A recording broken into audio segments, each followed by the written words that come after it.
Miguel, hunter of the Amazon. The Amazon was his home. Miguel knew its secrets. He had spent a lifetime navigating its twisting waterways and dense foliage. He was a hunter, a survivor. He respected the jungle's power. He knew its unforgiving nature. Years in the emerald embrace had taught him valuable lessons. Miguel was a man of the earth. He moved with a quiet grace, his senses razor sharp. He could smell the coming rain hours before the first drop fell. He could hear the rustle of a leaf from yards away. His eyes, keen and observant, missed nothing. He carried the tools of his trade with him. A well-worn machete hung at his side. A hunting knife was strapped to his leg. A small, powerful rifle was slung over his shoulder. Today, Miguel was on the hunt. He needed to replenish his food supply. The journey was long and arduous. He moved deeper and deeper into the heart of the jungle. The air hung heavy and humid. The sun struggled to penetrate the dense canopy above. Giant trees reached for the sky, their branches intertwined in a leafy embrace. The air was thick with the smell of damp earth and rotting vegetation. Insects buzzed and chirped, their symphony a constant drone in the humid air. Miguel moved cautiously, his senses on high alert. He knew the dangers that lurked in the shadows. Jaguars with eyes like burning coals, caimans with teeth like daggers, poisoned dart frogs with skin like emeralds. The jungle was a paradise, but it was also a death trap. He navigated the tangled undergrowth with ease. He moved like a phantom, silent and deadly. His eyes scanned the forest floor. He was searching for any sign of his prey. A rustle in the undergrowth caught his attention. His eyes darted towards the sound. A small agouti, its nose twitching, emerged from behind a clump of ferns. Miguel raised his rifle, his aim steady and true. He took a deep breath and prepared to squeeze the trigger. But something stopped him. A primal instinct, honed by years of survival, warned him of danger. He lowered his rifle, his senses on high alert. He scanned the surrounding jungle, searching for the source of his unease. He couldn't shake the feeling that he was being watched. His eyes swept over the dense foliage, searching for any sign of movement. But the jungle remained silent, the only sound the gentle hum of insects. Miguel continued his journey, his senses still on high alert. He couldn't shake the feeling of unease that had settled over him. The jungle seemed to press in on him, the air thick with unspoken menace. He reached a clearing, a small, stagnant swamp lay before him. The air was thick with the smell of decay. He cautiously approached the water's edge, his eyes scanning the murky depths. The swamp was silent, its surface undisturbed. He took another step forward, and that's when he saw it. A ripple in the water, just a slight disturbance, but enough to send a jolt of fear through his heart. He knew that something was lurking beneath the surface, something big, something deadly.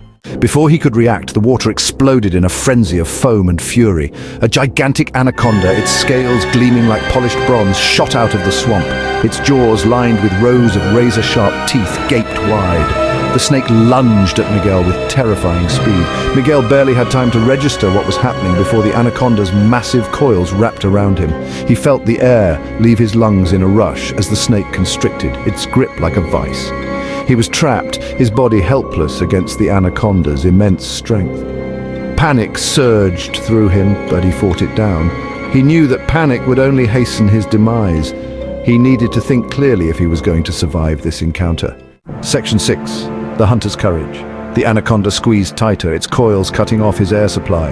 Miguel's vision began to blur at the edges. He knew that he had to act quickly. He reached for his hunting knife, his fingers closing around the worn leather handle. The snake sensed his movement and tightened its grip. Miguel winced in pain, but he didn't stop. He drew the knife, the blade glinting in the dappled sunlight that filtered through the canopy. He brought it up with all his remaining strength, plunging it deep into the anaconda's flesh. The anaconda roared in pain, its grip momentarily loosening. Miguel seized his chance. He drove the knife in again and again, each thrust fueled by a primal need to survive. Section 7. A Bloody Escape. The swamp water ran red with the anaconda's blood. The snake thrashed and writhed, its massive body churning the water into a froth. Miguel felt its grip slacken further, and he knew that this was his chance. He kicked out with all his might, pushing himself free from the dying anaconda's coils. He scrambled back from the water's edge, gasping for air. His chest burned, and his ribs ached from the crushing pressure. He watched as the anaconda slowly submerged beneath the murky water, its lifeblood staining the swamp crimson. He had survived, but the encounter had shaken him to his core. Section 8. Respect for the serpent. Miguel stood there for a long moment, his chest heaving as he caught his breath. He looked down at his blood-soaked clothes, at the deep lacerations on his arms and torso. He had been lucky to escape with his life. He felt a surge of gratitude for his survival, but also a profound respect for the creature he had just fought. The anaconda had been following its instincts, hunting for its next meal. It was Miguel who had trespassed on its territory. He knew that the jungle was a place of constant danger, a place where only the strong and the cunning survived. He had faced death today and lived to tell the tale. It was a lesson he would not soon forget. Section 9. Scars and wisdom. Miguel limped back to his camp, his body bruised and battered, but his spirit unbroken. He knew that the jungle had tested him and that he had emerged from the ordeal a changed man. He would bear the scars of his encounter with the anaconda for the rest of his days, a constant reminder of the jungle's power and his own mortality. As he tended to his wounds, he reflected on the day's events. He had learned a valuable lesson about the jungle's unforgiving nature, a lesson that would stay with him long after his physical wounds had healed.